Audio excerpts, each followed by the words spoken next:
আসসালামু আলাইকুম, আশা করি সবাই ভালো আছেন। রাতের ৯টার দিকে ডিউটি শেষ করে বাসায় এলাম, আইয়ে বই পেলাম, খাওয়া দাওয়া করতে বিটকুট রানছিলাম যেটা দিয়ে খাওয়া দাওয়া শেষ করে ঘুম পারলাম, উঠলাম সকাল ৭টা বাজে। ঘুমে কিন্তু ডাস্কের আর বিছান খাতা গুছগাছ করতে পারলাম না, সবকিছু একসাথে করে লই এলাম ছাদে রোদ দেওয়ার লাগিয়ে। রাত্রে সার পোকায় অনেক কামড়াইছে। বিগত এক সপ্তাহ তামাইতে রোদ দেওয়ার চেষ্টা আছে, কিন্তু রোদ্দুরও ঠিক মতো ওঠে না, আবার মাঝে মধ্যে বৃষ্টিও নামে। এই জন্য রোদ টোদ দিলাম না, এক সপ্তাহ তামাইতে কষ্ট করে ঘুমাইছি। কিন্তু রোদ দেওয়ার পরে বেডশিট কম্বল আর বালিশের ভিতরে কোনো সার পোকার আলামত পাইতেছিলাম না, কারণ এগুলো তো নতুন এনে লাগাইছিলাম, সার পোকা একটাও দেখি না। এই জন্য নিচে লোয়ার যে সিটটা আছে এটাও বাড়ি করলাম, আর নিচে সুন্দর মতো ঝাড়ু দিয়ে লোয়ার সিটটা লই এলাম উপরে। ছাদের উপরে আনার পর দেখি মাশাল্লাহ সবগুলো সিটের ভিতর দিয়ে লাফাই লাফাই বাইরিতেছে, রোদ পাইয়া একদম খড়ির মতো সেটতে আছে। সমস্যা হয়েছে এই যে সার পোকাগুলা মানে মুক্ত করতে পারতেছে না, এই কারণে এই যে দেখেন এই একটা কোথায় মাইনের কি এগুলো এমন জায়গায় ওই রয়েছে যাইতে বাইর করার কোনো সিস্টেম নাই, না মারার সিস্টেম আছে একদম ইয়ার ভিতরে, যার জন্য মারার কোনো সিস্টেমই নেই। এই যে সব সার পোকা দৌড়াইতেছে কেমন, এই যে রোদ পাইছে দৌড়াইতেছে একদম জ্বালায় রাইতে মন কথা ঘুমাইতে না। আর আমি কই আমার বিছনার চাদরের সমস্যা, বিছনার চাদরের সমস্যা। এই যে নিচে নিচে যদি দেখেন কি পরিমাণ খই, বোঝা যেন খই বাজে যেমনি সিডে থাকে এমনি সিডে আছে সার পোকা। কি অবস্থা, কয়েক হাজার করে রয়েছে। পদ্ধতিতে আমি মুক্ত করতে পারতেছি না, মুক্ত করবো কেমনে?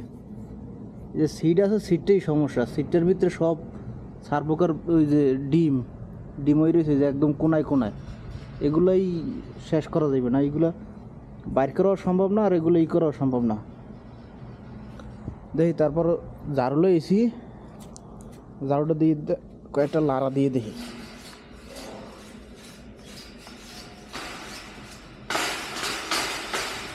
যাই হোক, সিটটার তো কোনো রকমের ঝাড়ু দিয়ে ঘষে ঘষে পরিষ্কার করলাম। এরপর চিন্তা করলাম যে বালিশের কভার আর বিছনার কভার যেগুলো আছে এগুলোও দিয়ে দিতে হইবে, কারণ এগুলোর ভিতরেও ছোটখাটো সার পোকা থাকতে পারে। প্রথমে বালিশের কভার দুটো খুললাম, এরপর বিছনার কভার যেটা আসলে এটাও খুলে সুন্দর মতো আনি একদম মেশিনের ভিতরে দিয়ে দিলাম গরম পানি দিয়ে। যাই হোক, সাবান গরম পানি দিয়ে সুন্দর মতো ভিজাই দিয়ে আইলাম। এরপর চিন্তা ভাবনা করলাম বইয়ে থেকে গেলাম না, এখন আস্তে আস্তে ভাত কাটা বয় দিই, কারণ এদিকে সময় হয়ে যেতে আছে। চাল তো ধুয়ে লইলাম, লগে দুইটা ডিমও সেদ্ধ দিয়ে দিলাম, কারণ সকালবেলা নাস্তা তো করি না। এই দুইটা ডিম সেদ্ধ হইলেই পরে আস্তে আস্তে খামন আর ভাত খামন একটার দিকে। এদিকে তরকারি পাকাবার দরকার নাই, বিটকুট যা বাজি করছিলাম এতে অর্ধেক পরিমাণে আছে। এই জন্য চিন্তা করলাম যে লগে একটু ডাইল পাকাই লই, তাইলে আরো ভালো হইবে না। ডাইল দিয়ে পেঁয়াজ রসুন কাটে সুন্দর মতো বয় দিলাম। এরপর মনে পড়ে আমার তো টমেটো আছে ফ্রিজে, কিন্তু দুইটা টমেটো বাইর করে লইলাম। যাই হোক, এগুলো ভিতরে দিয়ে আওয়ার পর বিছনা ছাদের বালিশের কভার টভার যা ধোয়ার লইয়ে দিয়েছিলাম এগুলো ধোয়ার কাজও শেষ হয়ে গেছে, লইয়ে চলে এলাম ছাদে রোদ দেওয়ার লইয়ে। টাঙ্গাই দিয়ে সুন্দর মতো ক্লিপ মারি দিলাম, কারণ বাতাস হইতে আসলে হালকা হালকা। যাই হোক, এবার নিচে দিয়ে যান মাসাল্লাহ ডাইল আর টমেটো যা দিয়েছিলাম সুন্দর সিদ্ধ হয়ে গেছে। ডাইল গুঁড়োনিটা লইয়ে সুন্দর করে একটু গুড্ডে দিলাম যাতে আর একটু নরম হয়ে যায়। আর গোড়া দেওয়ার পরে মোটামুটি একেবারে সবকিছু পানির লগে মিললেই গেছে। এরপর শুরু করলাম বাগার দেওয়ার কাজ। আগে পেঁয়াজ রসুন টসুন কাটে রেডি করে রাখছিলাম, এবার তেলের ভিতরে সুন্দর মতো বাজে ছন করে বাগার দিয়ে দিলাম। আর বাগার দেওয়ার কাজ শেষ করে সুন্দর মতো কড়াইটারও একদম ডাইল দিয়ে ধুইয়ে দিলাম। এরপর লবণ দিলাম পরে, কারণ লবণ ডাইলের ভিতরে আমি পরেই দেই, এতে একটা সুবিধা হয় ডাইলের ভিতরে লবণ বেশি হওয়ার সম্ভাবনা কম থাকে। যাই হোক, এরপর চেক করে দেখলাম যে লবণ ঠিক আছে কিনা, দেই মাসাল্লাহ সবকিছু ঠিকঠাকই আছে। এরপর অল্প পরিমাণ বিটকুট যা আসলে এগুলো লইলাম গরম দেওয়ার লইগে, আর ডাইল থুয়ে এলাম বাসায়। বিটকুট যেহেতু অল্প পরিমাণ আছে এই জন্য চিন্তা করলাম যে দুই বেলার জন্য এখনই আলাদা আলাদা করে রাখি বাক করে, নাইলে খাওয়ার সময় বেশি কম খাইয়েলাম মানে। যাই হোক, এগুলো গরম দিয়ে রাখে উপরে দেবার যাই সিটটা লইলাম, কারণ 12টা প্রায় বাজে গেছে, একটু পর আবার ডিউটি যাইতে হবে। সবকিছু গুছগাছ করে থুইয়া না গেলে রাতের ডিউটির দাইয়ে এরপর গুছগাছ করা সম্ভব না। এই জন্য চিন্তা ভাবনা করলাম যে এখনই সবকিছু গুছগাছ করে থুয়ে যাই। প্রথমে সিট নিয়ে লাগাইলাম, এরপর সিট কভার টভার সবকিছু লাগাই রেডি করে হেলাইলাম। আর মাশাল্লাহ আজকের যে পরিমাণ রোদ্দুর উঠছে, বালিশের কভার সিটটির যা ধুইয়ে দিয়েছিলাম শুকাইতে সময় লাগছে মাত্র আধা ঘন্টা। লোয়ার সিটটা যখন আনতেছিলাম তখন হাতের ভিতরে একদম ঠোসকা পড়ে যাইতেছিল, এত পরিমাণ গরম হয়েছে। এরপরে যদি সার পোকা থাকে ভিতরে তাইলে আর কিছু করার নাই। যাই হোক, বিছান টিছান সবকিছু গুছগাছ করার পর দেখেছেন 12টার উপরে বাজে গেছে। কই এখন আস্তে আস্তে খাইতে বই, কারণ খাওয়া দাওয়া শেষ করে এবার ডিউটির জন্য রেডি হইতে হইবে। বিটকুড়োটা ডাল দিয়ে মাশাল্লাহ ভালোই লাগতেছিল, কিন্তু আন্দাজে সেদ্ধ দিয়েছিলাম সকালবেলা খাওয়ার লইগে, তার খাওয়াই হইলো না। একটা ভাত খাওয়ার পরে খাইলাম আর একটা রাখতে দিলাম, কই রাইতে খামো অনেক।